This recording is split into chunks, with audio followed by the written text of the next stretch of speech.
Hello and welcome to the live stream. Lovely to see so many of you here this morning. Well, this afternoon for you probably. It's 4:30 a.m. here.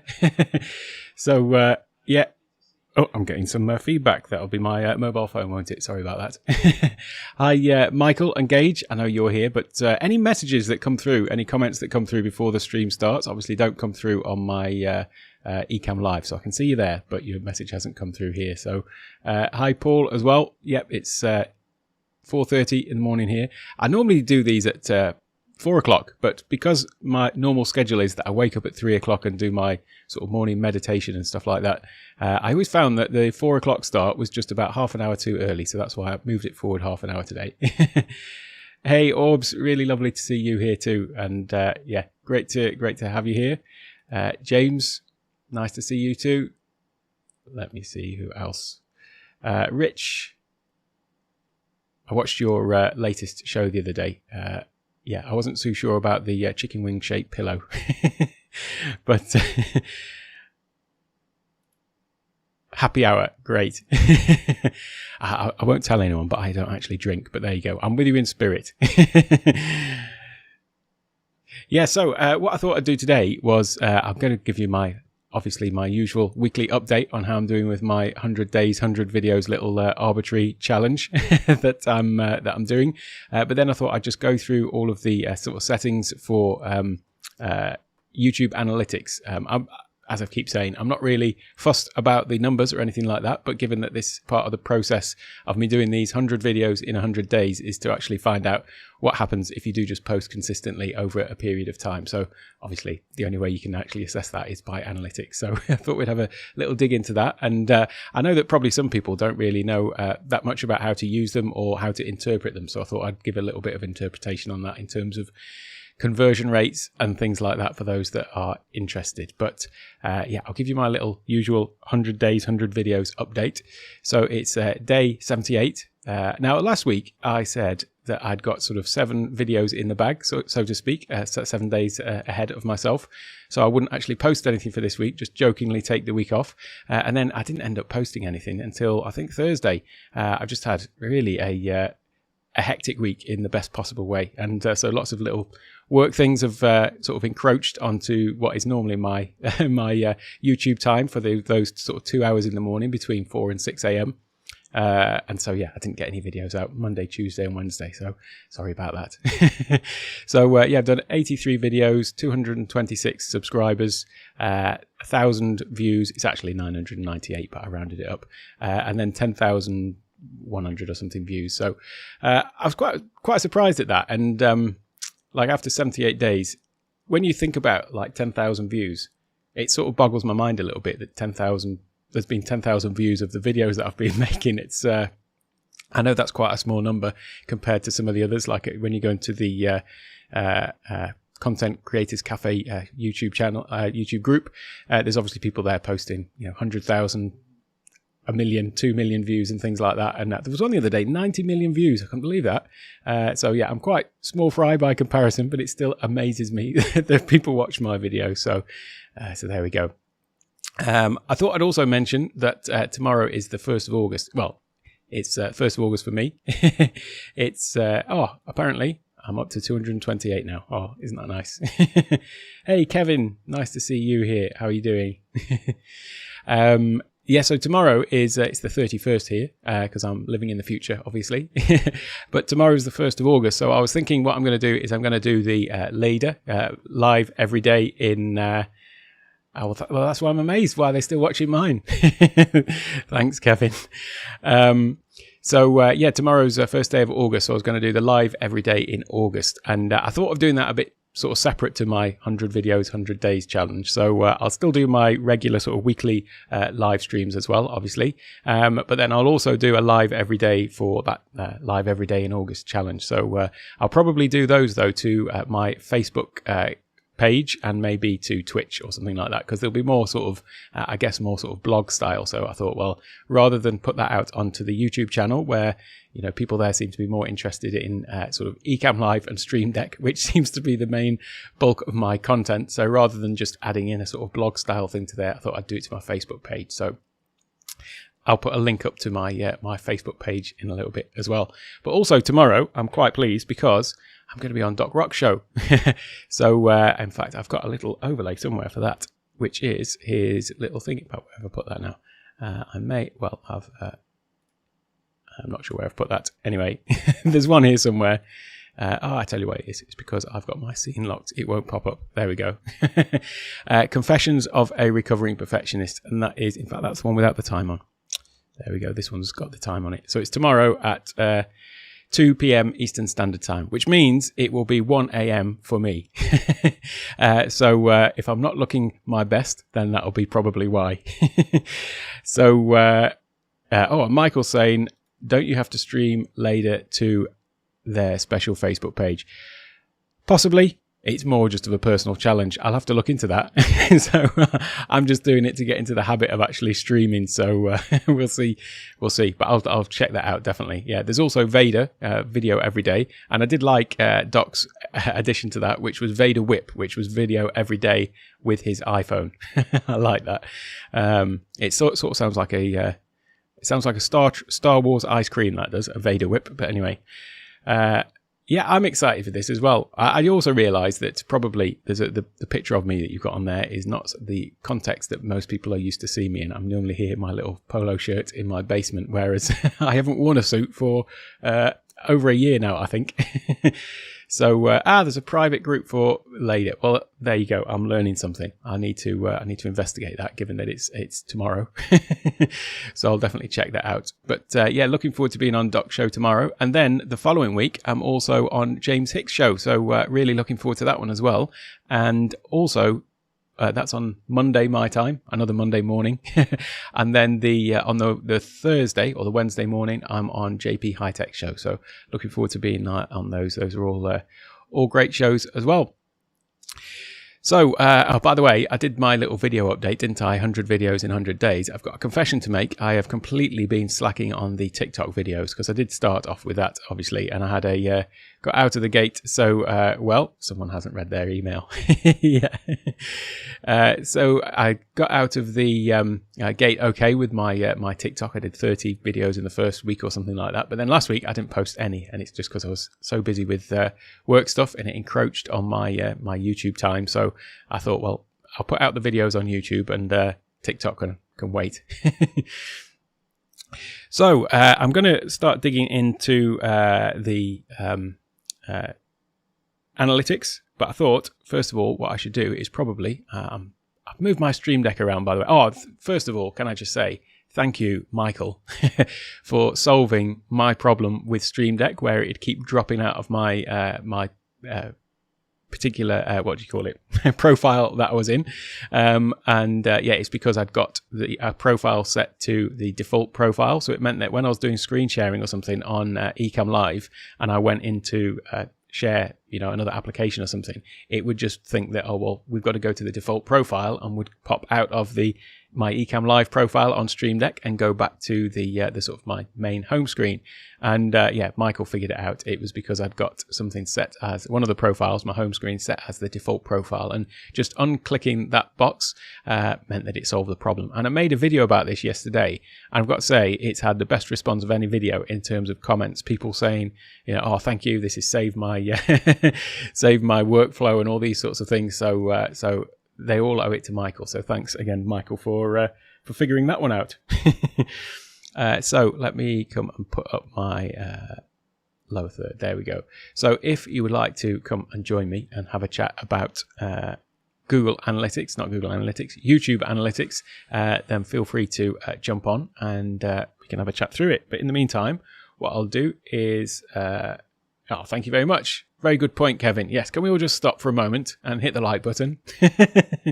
Thanks, Kevin. I really appreciate that. So let me come over to my screen sharing screen, and here's my channel. I need to update this, obviously. I've been told that I've got a few more subscribers.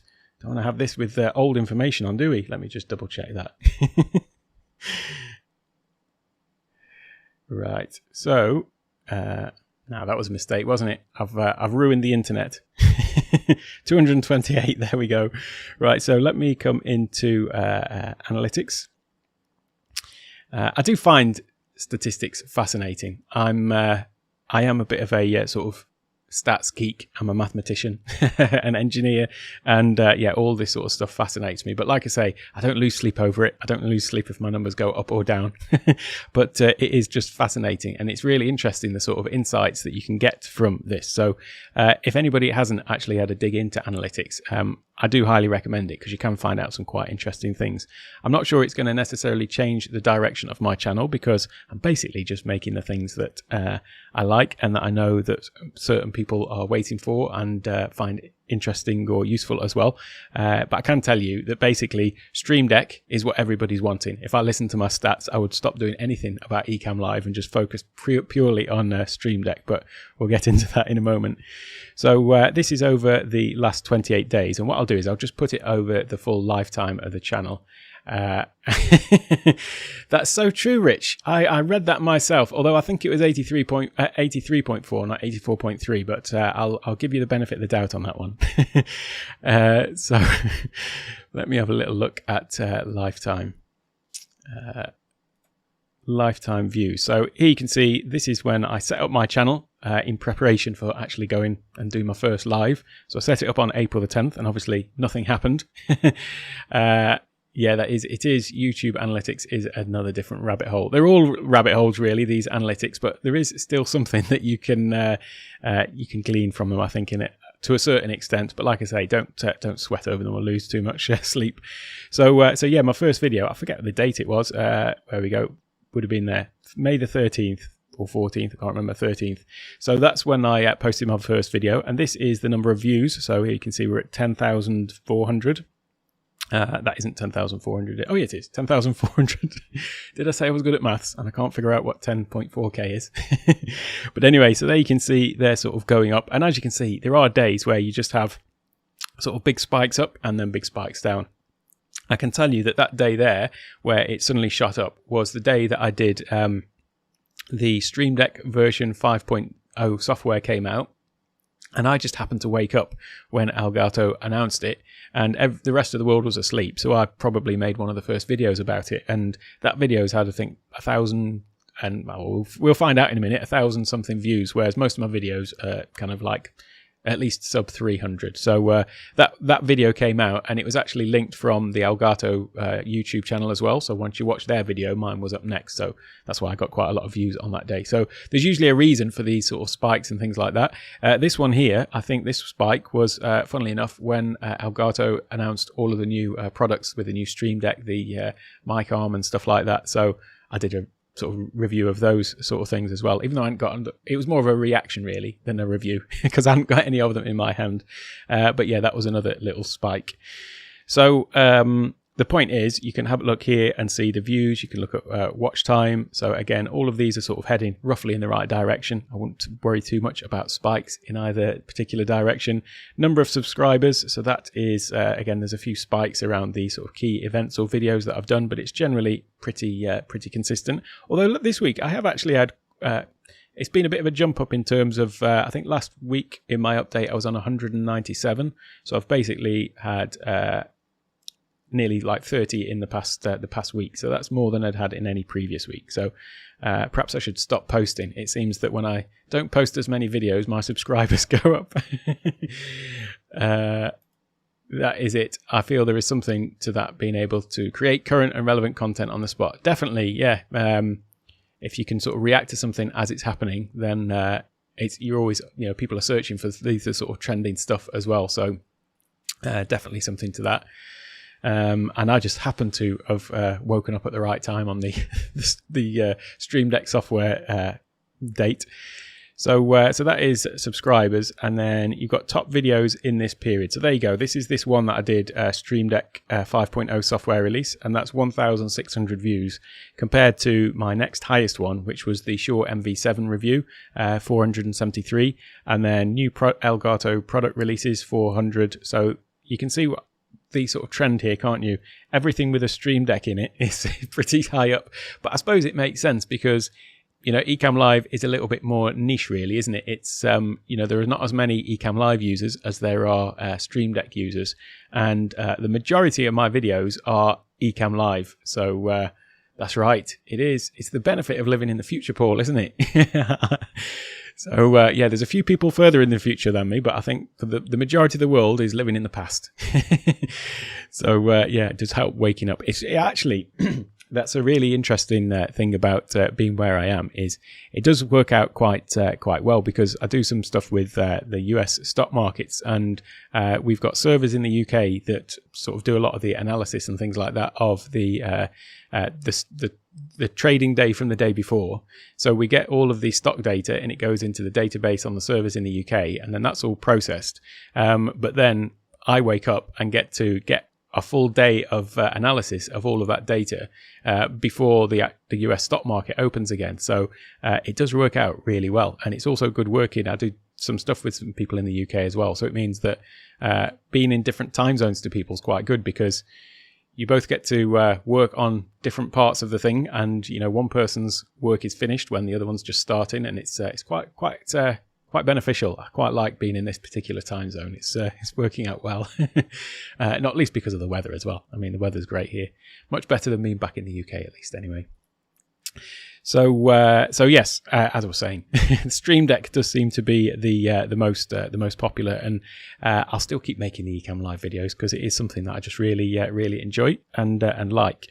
So let's go into the next thing and have a look at the reach. In fact, we can drill down into some of these a little bit more if you want. And if anybody else has been using analytics to any great effect, or have got any great insights to share, then do feel free to jump on. So here we can see total impressions. Now this is an interesting stat, because I'm involved in another company which is completely separate from trading, which is a social media marketing company, advertising and marketing. And a lot of that is all about conversion rates, how many impressions you've got of ads and what are the conversion rates. So it's really nice to see this sort of thing here. I quite like these sort of stats. By the way, I don't know if my stats are any good for comparison of any what are the norms. I should probably do a little bit of research. You'd love to see my watch time stats, Jan. Well, let's have a look, shall we? I'll come on to that.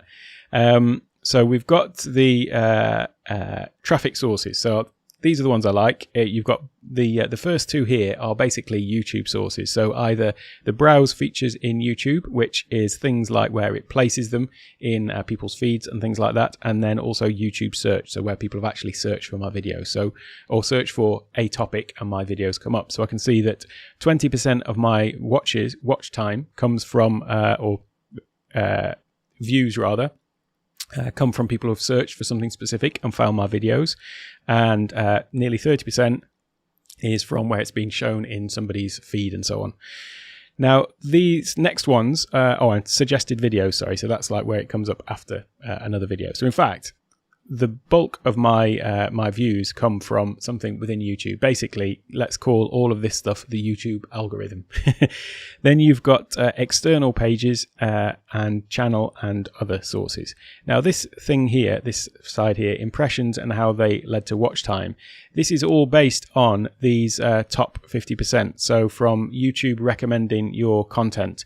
And what this shows is that my videos were put in people's streams, so they saw the little thumbnail or it came up in search or whatever, 118,000 times, and 4.9% actually clicked on the video. So this is kind of like, you would say, a first stage conversion rate. So what is the conversion rate of people seeing my video to going on to the next one? And this is where doing things like if we could drill down to the video level, then you could do things like split testing, which you can do with TubeBuddy of different thumbnails and things like that. I'm not really that fussed at this point. I'm not doing anything to sort of tweak the performance of my channel at this point. It's just purely a case of let's get the 100 videos out and then let's see what happens afterwards. I think I'm probably just going to extend it to 365, by the way. I'm just going to do a video a day for a year and then maybe have a look at it. But yeah, having then you could sort of start doing split testing of different thumbnails and things like that to see what drives better results. But that as a sort of benchmark, I'd probably be interested to do a little bit of research. Maybe after the 100, I'll do a little bit of research and find out what is a good click-through rate and see how I'm performing in that respect. And then you've also got the average view duration from the people who have then clicked on this one. What is the annual the average view duration of your videos. So 6.24 minutes. Now, the average of my videos, I happen to know, because you might be surprised to learn that I've created my own database of all my videos in terms of the links, the titles, and the time that they are, so that I can keep a track of my total time. And my average time of my videos is so far 28 minutes. So that shows that from the people who are clicking it, most of them are not watching it all the way through, but that's fair enough. And then you can see the total watch time from all of the impressions. So from the search is 617 hours. So, and as I say, I think I'm up to just about 1,000 hours of watch time. So next is, I'm not using Notion. I'm a bit of an Excel geek, to be honest. And so I'm using Excel. I would consider myself a bit of a freak with Excel, to be honest, because I just use it for everything, and I have been for over 2 decades. So and I used that, and they relatively recently for me, it was about 5 years ago, they added Power Query into Excel, and Power Query basically allows you to query SQL databases and all sorts of other databases, but you can also use it just within your own Excel tables as well. So if you create a table in Excel, so you've got your data in there, but then if you highlight some data and press Command T, it actually makes that into a table that's then referenceable and readable. And so then you can use Power Query to do all sorts of mad stuff that you just can't do in Excel itself, sort of. So that's what I use for that. Well, that is it. You are creating your style and workflow and creating as much as you have. You can create faster just purely out of experience. I can, I guess so. So a lot of the stuff that I'm doing is obviously I'm learning this stuff as I'm going along, and it is all just about sort of how I'm finding the process of doing it. And that's where a lot of my content comes from, is that you'll often find my videos start with like, I figured out a problem that I had. It's sort of scratching my own itch, as it were. So the next stage is external sources. So shows where from any traffic that's coming from external sources, and you can see that most of my external traffic is there's 15% from Google, but the majority is from Facebook, and that will be just me posting in either Ecom Live group, Let's Get Live group, the Content Marketers Cafe group, and a couple of other ones. In fact, that's about all. So that'll be where that traffic's coming from. Although I do have on my I do post my videos to my Facebook page as well, although there's not many followers or likes on my Facebook page, so that's not really been a big driver. Although I have recently sent out sort of requests for people to go and like and subscribe, or like and follow the page, whichever it is, on Facebook, just purely because I'm going to start doing this live every day in August. So I'm going to do that to my page, and then obviously now I know I've got to also do it to the other Facebook group as well, so I'll have to check that out. But so I've got my Facebook link just down in the bottom corner there as well, so facebook.com/take1tech. So if you head over there and give it a like, and then you'll see those videos there as well. And Bing is 1%. I didn't realize people were still using Bing, but there you go. They obviously are 1% of my views. I'll have to consider that a little bit more closely. And then this one's traffic sources suggested videos. So this is where traffic source rather suggested video. So this is where some of my videos have been suggested after somebody else's video. And so you can see Stream Deck 5.0 software update. That's another video all about the 5.0 software update, and that's where 7.8% of my traffic has come from. And that's that one video that I said that had sort of outperformed all of the rest. And then here's some other ones. So there is quite a few Ecamm Live ones in there actually. And then traffic sources from YouTube search. Again, Stream Deck, Shure MV7. But it makes sense really, because these are all things that are, there's a much wider usage of these than there are for Ecamm Live. So that's obviously why they're getting a bit more traction. And then from playlists, the proportion of my traffic coming from my playlists is the majority is from Ecamm Live, but that's just because of a volume thing. I've got that many more. I think I've got about 30 something videos on Ecamm Live as opposed to my Stream Deck playlist, which is much lower. I think I've got 8 or 9 or something in there. So that makes perfect sense. So then you can also have a little look at impressions from click-throughs. I can't quite figure out what that is. It's I'll tell you why it is. It's because it's a percentage. There you go. It's not numbers, it's a percent. So it makes sense that there were more click-throughs initially, because it was people just actually clicking on them when there wasn't any other video content there. Yeah, and then also the views. So Jan, you'd asked about it was watch time you'd asked about, wasn't it? So I will come on to that. And then unique viewers. So there you go, unique views. There is also the audience is the one where it has subscribers. I'll come on to that one in a minute. So engagement, this is you've got total watch time, so 1,000 hours so far, and the average duration is 5 minutes 56. And then you can see sort of how that changes over time. Key moments for audience retention. This one is quite interesting. You can look down through all of your videos and you can actually see how the viewers sort of slowly tailed off as they got bored of watching you. So if I click through to any video, and it will actually show you the sort of main sort of how long people sort of maintain their engagement in the video. So it is quite interesting. Obviously, there's a big drop off. People start watching it and it comes down. Now, I don't know if it actually counts when you're flicking up through your stream and you see a video come up. Sometimes you haven't actually clicked on it to watch it, but it's just been there in your stream. But then if I go back into my watch videos, like on my mobile or whatever, it will have that up as a video that I've watched partially, even though I didn't actually listen to it. It was just literally there in the feed. So I don't know if this counts those as well, or if it counts people who've just literally actually clicked on it as well. But it does make sense that there would be a bit of a spike down, because obviously my face comes up on screen, and that's going to be a put off for a lot of people straight off the bat. But then usually at the beginning I do a thing where I say this video is for you if X, Y, and Z. And so presumably there's people who think, no, that isn't what I was interested in anyway. So they tune out. So I can understand that sharp drop there. And then, it's just interesting to see which videos have the most retention. That one seemed to maintain that retention all the way through. Which was that? Higher resolution in Zoom. There we go. Yeah, that is a hot topic that often seems to come up in the Ecamm Live group when you're using Ecamm Live as a virtual camera. That is it's just quite interesting, that looking at the sort of percentage, and these are all sort of ranked in order of which ones had the highest retention. Again, you've got top videos, and so there you go. That's that Stream Deck one up there at the top, and the just see them all ranked. You can click on see more on most of these things and get a lot more detailed information on them all. So if you really want to dig into that is so Jan has just brought up a good point. I'm curious if your intro animation has a drop in audience retention for you.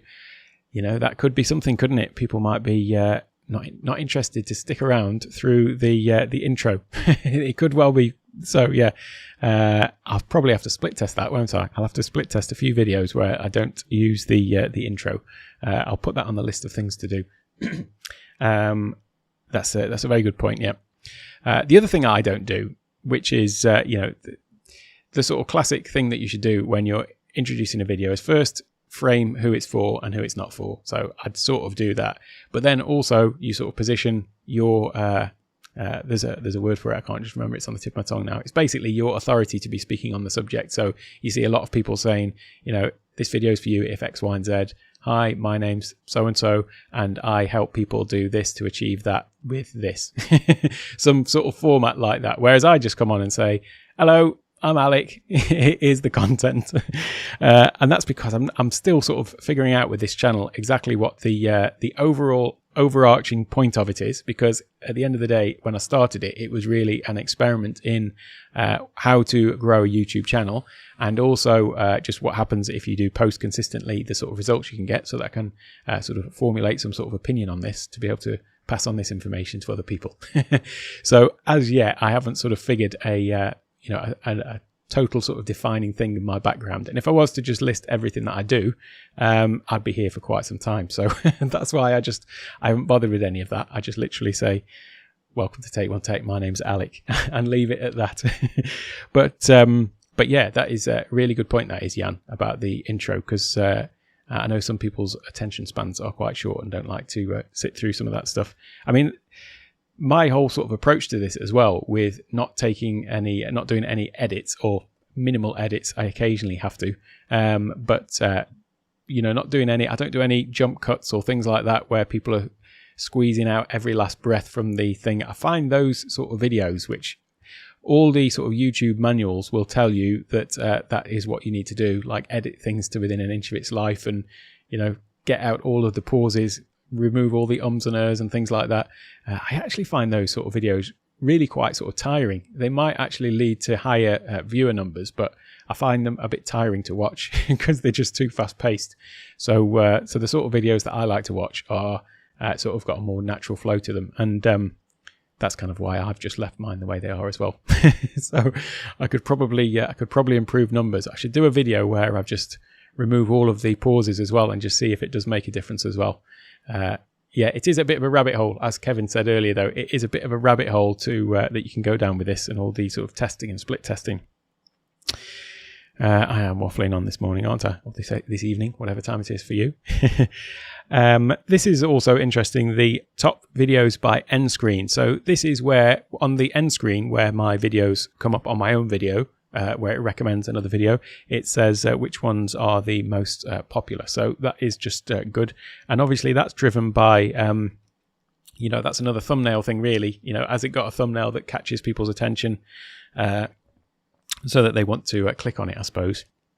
So that's just another little interesting metric. As I've said before, I'm not really happy with my thumbnails. They're except the one that I did the other day in the Let's Get Live group, where Richard commented about me and Keely both having a rather pensive look on our faces, and so I modified mine. And yeah, I think that might be my favourite thumbnail that I've ever made, to be honest. But there you go. So I totally agree, Kevin. It comes off as too robotic and unnatural. And well, I'm glad. I'm glad that I'm not the only one, because I kept reading all of these things in my research and stuff. And yeah, I just thought, no, I don't want to go down that route. So I definitely prefer the natural approach myself. And of course, I'm learning from the master, Doc Rock. I like his approach. He'll just be there making edits and changes on the fly, and nobody really minds, do they? It's I much prefer the natural. Oh, thank you, Graham. Graham, thank you, Rich. I'll definitely have to work on my my hair technique, won't I? Oh dear, we do have fun in our little Let's Get Live group, don't we? So yeah. So the top end screen element by type as well. So that is another interesting one. When I do my end screens, I always choose. I've got two videos on the end, and one of them is the. I always put the playlist that the video is going to feature in, because I figure if somebody's watching my video about Stream Deck, then they'll want to see more Stream Deck videos. So I put my little Stream Deck playlist. And then the one at the top I have is always best for viewer. So I'm not going to pick a video out when YouTube obviously knows the viewers better than I do. So, but that's why those two there are best for viewer or playlist. And you can see I also have the little subscribe button on the end screen as well, and that gets 0.1. So hardly anyone gets to the end of the video and subscribes, because presumably they're either already subscribed or they will have left a long time ago if they're not interested. So yeah, it's just interesting though that most people sort of relatively click on the best for viewer one rather than the playlist, and that just shows really that YouTube knows what to do. They'll serve the video that they think that person wants to see most. And interestingly as well, 4.3% and 3.5%, so nearly sort of 8%, isn't it? So that means that there's 8% of people get to the end of the video and they do actually click to watch another video. Correct. That's exactly my viewpoint as well, Kevin. Stay true to yourself. Pandering to the views and statistics leads to burnout because you aren't creating what you like and enjoy. Yeah, that's why I'm not just making a ton of Stream Deck stuff. All of the stats are pointing that I should forget Ecamm Live and just do Stream Deck. And I could probably go on for years about just Stream Deck alone. But yeah, I've got the Ecamm bug, so that's what I'm doing, and I'm happy. But I'm really pleased we're on the same wavelength there, Kevin. That'll be the photo. Yes. Yeah, I couldn't resist that one. And this one is top cards. So that is the little info cards when you say, oh, no problem, Kevin. I appreciate that. No problem. Maybe another time. I'll have to play around with doing some live streams at other times. I'm not really, I'm not really going to go hunting for specific time for best views, but it would be interesting to just see if I did them at different times. I do have people in the UK that, and there's somebody in Australia as well that said they're always looking out for my lives, but it's always just at the wrong time for them. So yeah, maybe try and do some at a different time though. The top cards, that's where, people say there's a link up in the top corner, and it just comes up in the top corner to link into another video. And here you can see which ones have had the most clicks, and not really that many clicks on them, considering how many videos I've done. There's not a huge number of people actually click on that, but I've always felt that myself, because I rarely click on those things, because I'm usually sort of watching the video and then I don't go scrubbing back to go to find it to go and click on the link. So usually if you're watching something, I think you tend to stay with what you're looking at. I keep meaning to actually go and put all of the links that I've linked to in the top corner actually in the description. I think that's probably far more useful, but I don't always remember to do that. So bit of a naughty boy there. I'll have to try and improve on that. So the next section that we've got is audience. And this will tell me, this is the page that I need to look at if I want to know what time to do my live stream, because it will tell me here where I'm getting the most views. So bear in mind that this is my time. So Monday at 11 p.m. Seems to be a popular one. All these dark bands here. Tuesday 2 a.m., 4 a.m. So these are all sort of like afternoon US time, which, by the way, is where most of my viewers appear to be. Although not quite as many as I thought, actually. In fact, we'll come on to that in terms of where they are. But yeah, there we go. Friday at 12 a.m. So yeah, that tells me when to do my streams. So I need to look at that if I'm that bothered about it. And let's have a little look what else we've got. So this is returning viewers versus new viewers. So you can see here how it makes sense actually that this returning viewers did sort of tail off last week or this week, because I wasn't posting any new videos. So that's when the new visitors continue to rise. But last week I wasn't posting anything, so obviously there was nothing coming up on people's streams. There's that little that new viewer spike around the Stream Deck, and there's the Elgato new product launch spike. So there's definitely something in. If anybody wants a tip of what to cover on their YouTube channel, if you focus solely on Stream Deck, you should do all right, I reckon. So then we've got unique views as well, or viewers, and so that's just something that's steadily going up. And subscribers as well. So that's sort of fairly up and down, really. Some days there'll be none. Some days, the other day there was 5 or 6, 6 the other day. So yeah, it is what it is. not a great deal I can say or do about that to influence it, other than just keep on doing what I'm doing. Now this, here you go. So this is a TubeBuddy thing rather than a YouTube Studio thing, but it does tell me here when is the recommended upload time. So there you go. Tuesday 2 a.m. That's the time. I just put out the videos whenever I've done them, to be honest. Sometimes I do schedule them, like yesterday I did, or the day before, I did a couple of videos. So rather than put them both out at once, I did one, and then I think I scheduled the other one for 5 hours later, or 12 hours later, or something like that. And then there was another day the week before where I did 5 videos, and I basically just put them all out an hour apart, because I'm not too bothered about spacing them out for maximum effect, because I usually know that there's somebody, or a couple of people at least, who are sort of waiting for them. So often the videos that I make are sort of indirectly by request. I've got a big list of videos to make, but there are a couple of people that do ask me for specific things. So I just think, well, might as well just get them out there. Nap time is over. Nice one. Well, thanks for joining, Kevin, and I'll catch you again soon. That's great. Yeah, well, I'm really pleased you could too. So I'll catch you again. I'll have to work my schedule around yours a little bit more as well, and see if you're available on some of these times. Hopefully on Leader next month, we'll get to catch up a little bit more. So this is the TubeBuddy recommendation of upload time, and then also if I click on the live stream time, then it should tell me that. So there you go. That's just answered my question, really, hasn't it? I need to be doing a live stream on Wednesday at 3 a.m, that's fine for me. That is kind of, I'd have to get up an hour early, but there you go. If I was that fussed, that's when to do it. I do like TubeBuddy. I do find it really useful for what we're doing, and it's kind of like my little coach, if you like. When I upload videos, helps me to not forget the things that I'm supposed to be doing. I suppose I should actually.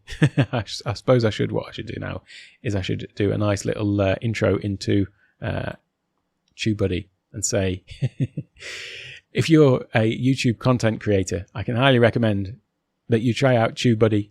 You can get a free trial by going to takeonetech.io/TubeBuddy, and it's basically like really got deep integration into YouTube to the point that it almost feels like part of YouTube Studio.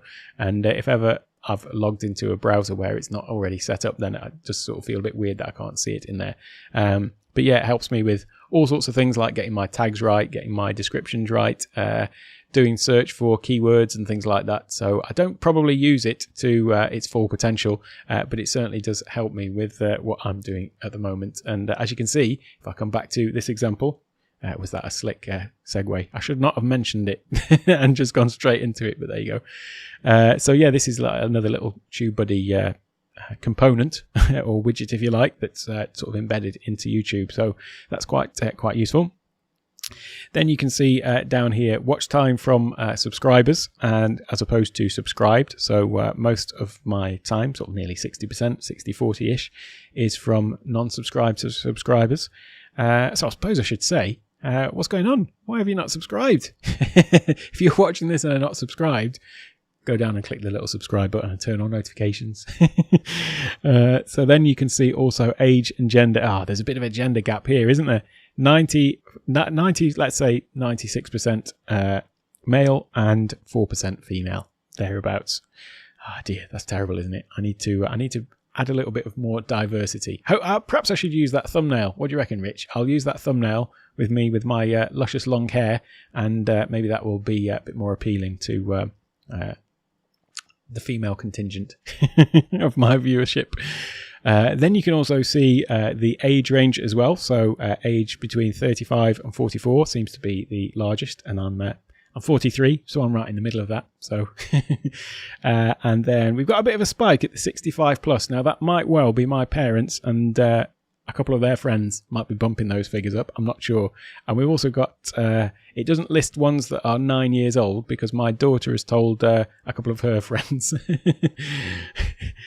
So you're in the bottom category. Oh, well, there we go. That's somebody else bumping the numbers up for me. So I appreciate that.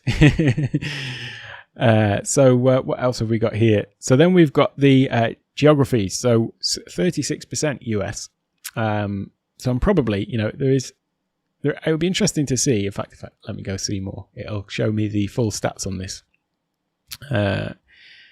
You can always do this on anyone where it'll just go into much deeper stats. I'm just sticking to the relatively basic stuff at the moment, but you can really dig in, as you can see.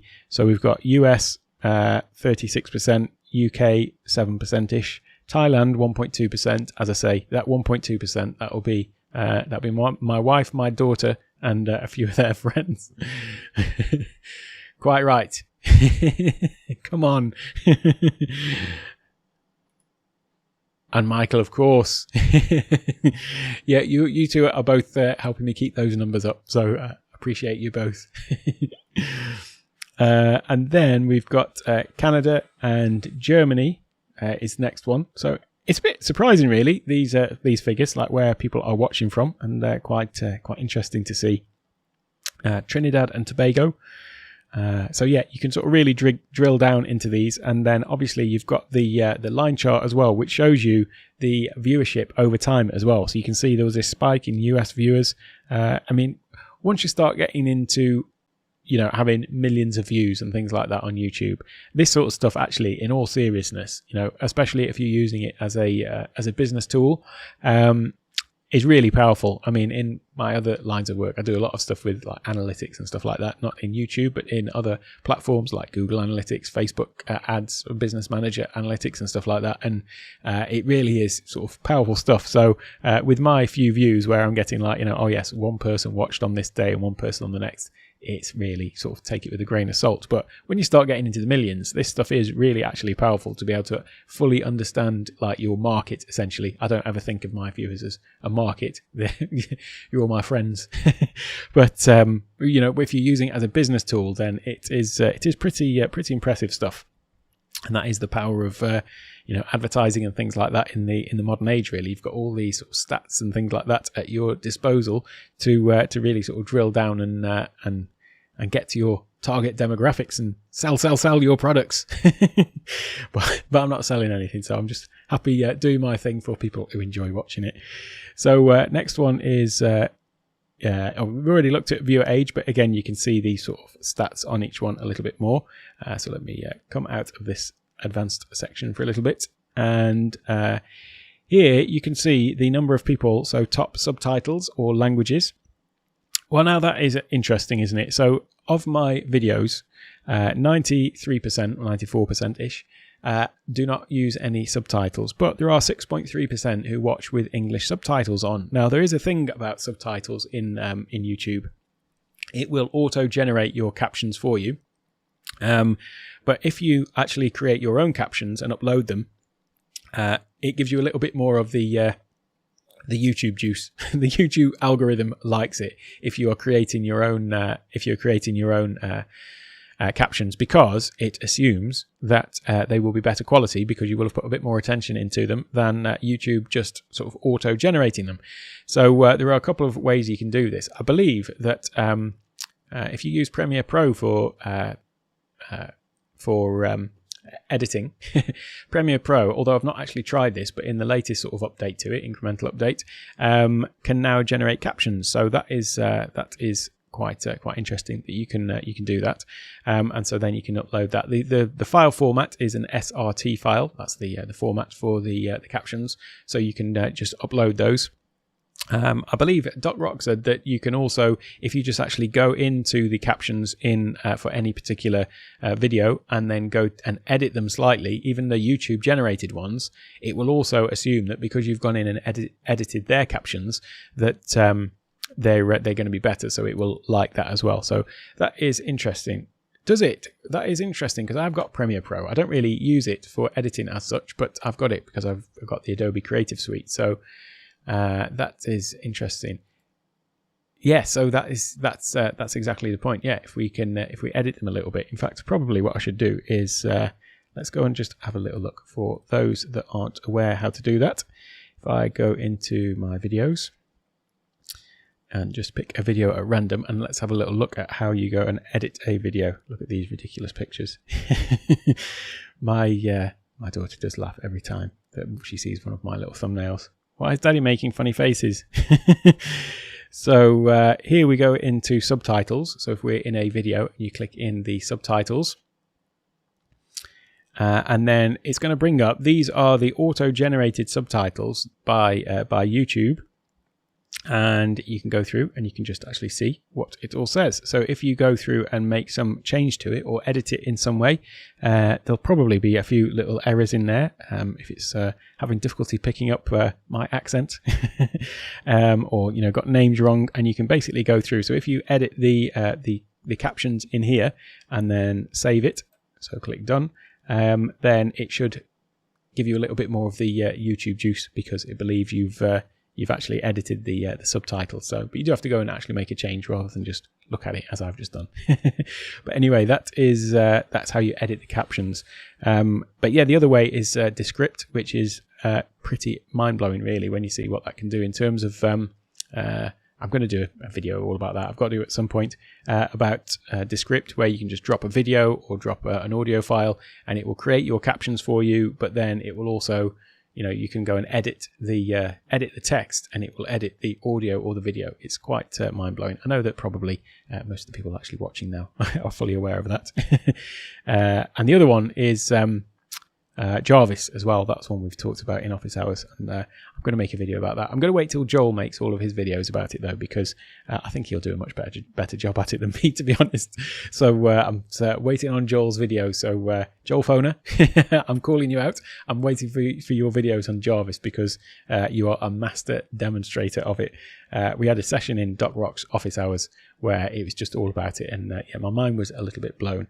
And by the way, if anybody is interested in content creation and YouTube and all of these sorts of things that I talk about on my channel and wasn't aware of Doc Rock's office hours, you might have watched Doc Rock millions of times, but go to buymeacoffee.com/DocRock and join his office hours group, because it's awesome. Great bunch of people in there, such a diverse group of people doing amazingly diverse things, everything from stained glass art to yoga to umpiring hockey. I mean, it's amazing. I really love that group. I was really pleased, actually. I got a message on YouTube today that somebody had watched one of my videos and then said he was joining Doc's group because I'd mentioned it in there. So I thought I'd just give him another mention now. Why build your own community when we've got a great one that I can point people to? So let me come back into analytics. Where's it gone now? There we go, the little chart. I've lost my point now, lost my place now, haven't I? So where were we? We're in audience, I believe.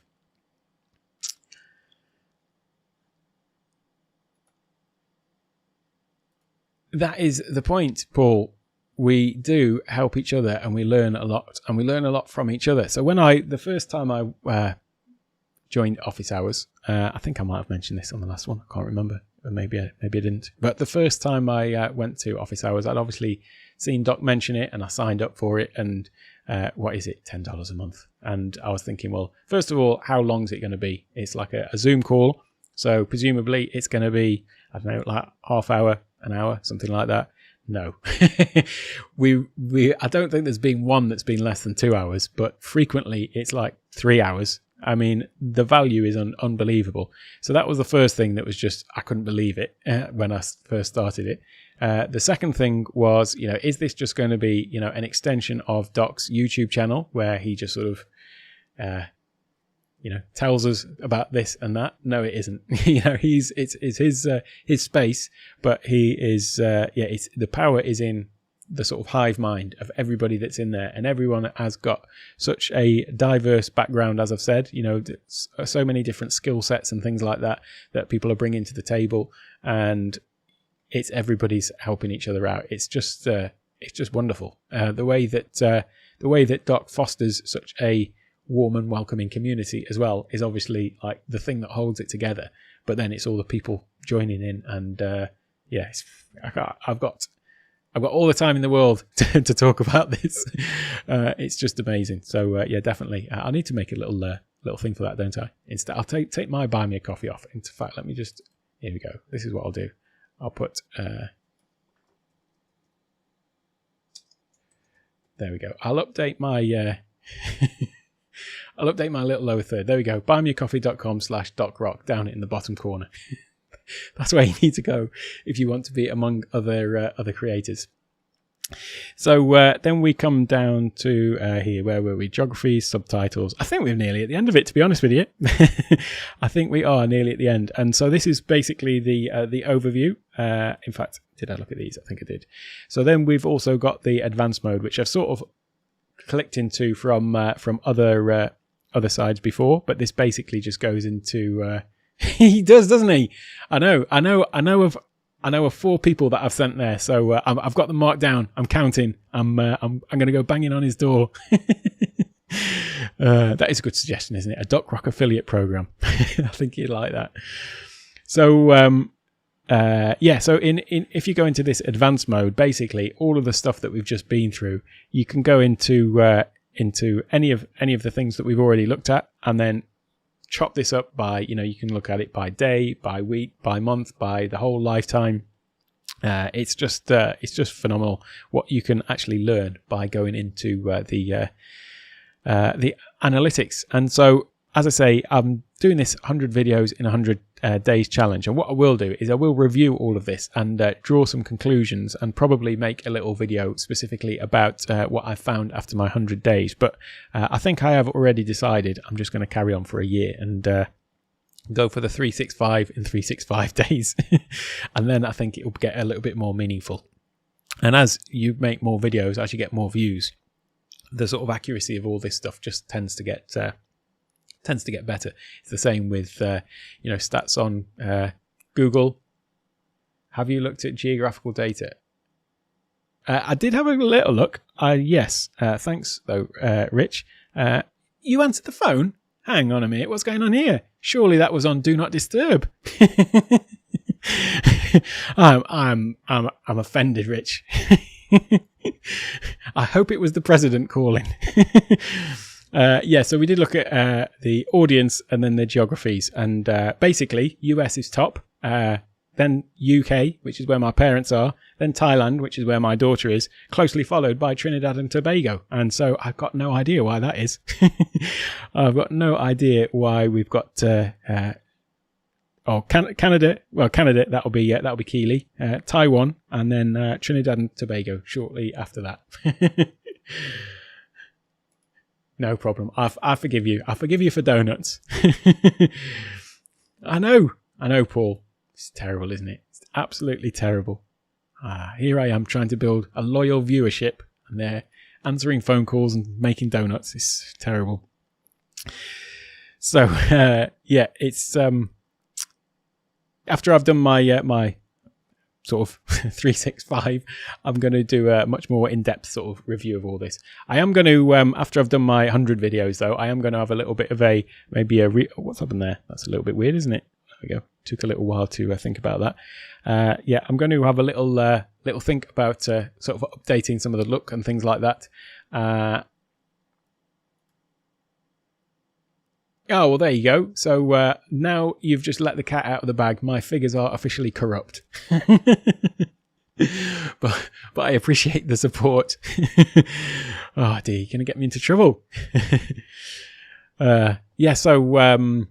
I'm going to, after my 100 videos, what I will do is I'll take a little bit of time to sort of update a few things on my channel. I'm not going to go overboard, but I thought I'm not going to touch it for the first 100 videos and just see where we are. But it will be interesting to see how long it takes to get to the old 1,000 subscriber milestone and the 4,000 watch hours. Certainly at the moment, they seem to be running. Yeah, well, that's the thing, isn't it? Because what I'm finding is, Paul, that it is getting increasingly easy to do this rather than increasingly difficult. The longer I do it, the easier it is, and I get sort of into more of a workflow about it. So, and definitely getting the editing out of it is the best thing that I ever decided to do, because it means that I can just sort of more or less sit down and do them. Hey, by the way, Paul, you mentioned it in one of my other videos about there being a lag that got progressively worse. I don't know, but the way that if I ever have to do an edit, so sometimes I'll be doing something and then like one of the kids are running or something like that, and so I have to basically I don't stop the recording, but I just might have to stop, or maybe the phone rings because I haven't turned it off. So there's a bit of video that I have to actually chop out of the recording. Or sometimes I do stop and then I just start a new video. And so basically I just want to join the two videos together. And I just use QuickTime. I've got Premiere Pro, I could use that, or I could use iMovie or whatever. But I tend to just use QuickTime. And so in there you can do split clip. So I can just split it and then remove the sort of little section in the middle, or you can add clip to end. So then if I've got two recordings, I can just clip the end off the one that I needed to add the new bit to, and then just add clip to end, because I don't want to get into editing. And so I thought, well, that's like an easy way of doing it. But I did this, when was it? Day before yesterday or something like that on one of them. And what happened was, when I watched the video back to figure out where to put all my timestamps and stuff like that, at the point where I'd clipped it in QuickTime, it suddenly had a bit of a massive lag in the audio and video. So I'm beginning to wonder if that might be a factor. I do know that my computer's probably a factor, and so I've got a Mac Mini on the way. I didn't bother. Part of my thing is, wanting to give the example and the message that you don't really need to have the latest and greatest just to make a start. But that's why I'm slowly upgrading my stuff, but I'm doing it at a rate so that it doesn't just look like, oh, I've started, now I've had to upgrade to all the latest stuff. Because my point was, I'm using a 10-year-old camera, I'm using an 8-year-old MacBook, and it was just to prove the point to people so that people don't find that as a block, because there is a lot that gets talked about on different channels about, the latest and greatest, and I will be getting a ZV E10 at some point. But yeah, I just wanted to sort of get that message out there that there's nothing really stopping you from getting on there and making your videos. So that's why I didn't. But my computer is always something where it's an issue. So if I look at my processor at the moment, I'm running it currently. It's not too bad actually today, 60%. So considering that Ecamm Live is running and I'm streaming live and doing all of this on, and I've got Google Chrome, which is a terrible thing to run. But I find TubeBuddy runs better in Google Chrome. So that's why I do all my YouTube stuff in that. In fact, if I switch that one off now, let me see how my processor drops down. Well, there you go. I've shut it down. It's gone up now. So, but yeah, now, so 77% on my processor at the moment. But yeah, considering that this is such an old computer that I'm doing all of this on, it is amazing that Ecamm Live runs the way that it does. But I never rule out the fact that that delay and stuff like that I've been getting may well be because of my my processor. So we'll see how it is when the Mac Mini comes, because I'm guessing that will solve a lot of my issues. I do run, when I do for like work stuff, I do PowerPoint and things like that, so I run that on a separate computer and run it all separately. But yeah, for the Ecamm stuff and this, or for the YouTube stuff, I'm just making a point by running it on this old computer. So I've lost my train of thought. But yes, the 365 5 years, it may well be the case that I just get into the flow and just keep putting out one a day. But I suppose after I've done it for a year, it will just become the norm, really, won't it? So I do enjoy doing this. It's a good little exercise to get into, although, as I say, I've been out of the habit for the past week, or at least for first half of the week. But it is sort of a nice little thing to do in the morning, and I don't think I'll ever really run out of content. I've got enough videos in my little list to last me for another 3 months. So, and there seems to be more added to them all the time, and no doubt as new things come out, then I'll need to be updating stuff. So yeah, in fact, I've got to update. I did that long 4.5 hour Ecamm Live tutorial.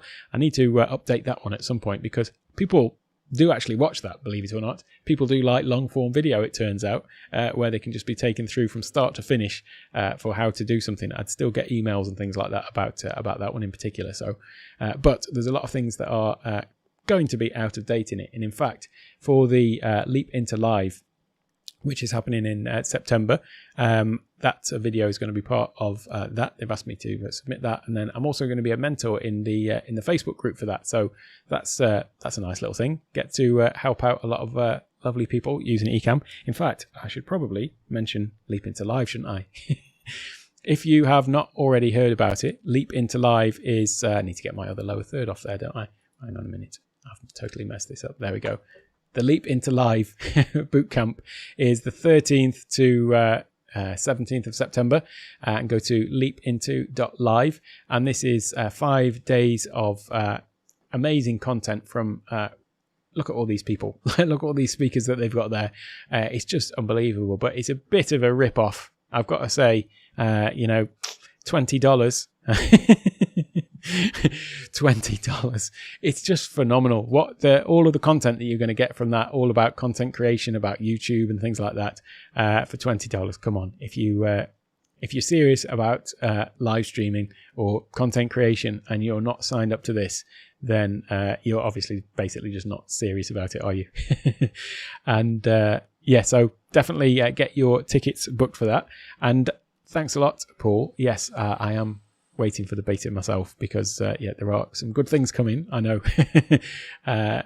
So yeah, but by the time September comes along, there will be a few other things that I need to update in it. So definitely will update that. Well, there we go. I think I've more or less covered the YouTube analytics, and don't worry, I'm not offended that nobody joined me today, all on my own. I'm glad you were here with me in spirit. And so yeah, but let me know in the comments as well, anybody who's watching this on the replay, and also let me know how you found using YouTube analytics, or if you use any other sort of third-party analysis. I didn't go into the TubeBuddy analytics because that is a whole separate thing in itself, and I'll probably do a video all about the TubeBuddy analytics because I find that one really interesting. And you know, being able to go and, you know, when you look at other people's channels as well, it shows you some stats and things like that. So it's just quite an interesting little thing. So just another advantage of TubeBuddy, really. So takeonetech.io/TubeBuddy for that. But that is about all I've got for today. And I started late and I'm going to finish early. Look at that. I've got 20 minutes until my little boy wakes up. That's not a euphemism, by the way. that is my little son, Dale, who's 2.5. He'll probably have a little lie in today because when I woke up, he'd been up a little bit in the night. So he was, yes, I'm sure he'll have a little bit of a lie in. So I might get an extra hour of peace and quiet to myself this morning. Thanks, Paul. It's great to see you here. And yeah, thanks for all of your comments and questions, to you, to Rich, to everyone else. I'll tell you, I'm assuming that's about my little boy comment. Oh dear. So yes, that is all I've got for you. Lovely people. And I'll see, actually, just looking at all the comments, I think I'll see all of you in Doc Rock's office hours tomorrow. So great hanging out with you, and great to see you all here. And I probably need to get some proper live stream outro music, don't I? Oops, there we go. That's a comment from earlier. I must have just inadvertently strolled. Oh dear. You do make me laugh, by the way, Rich. All of your comments and things like that in the group do always give me a little chuckle. No problem, Michael. And oh, thank you, Michael. I've got to say this. I'm going to be praising you for a long time to come. Every time I have a flawless thing, live stream or production with my Stream Deck, and it doesn't just back out to the that other screen, I'm going to be, I'll think of you because it makes a big difference. You know, when you're live streaming and then you suddenly look down and you realize that all of your controls have gone, you sort of, it's like being at sea without a rudder, or whatever the expression is. Anyway, thanks a lot, guys and girls. It's been lovely to be here, and I'll catch you all again later. So I'm just going to play my standard outro. And for those watching on the replay, there will be more great videos coming up next. Have a great day, everyone. Bye-bye.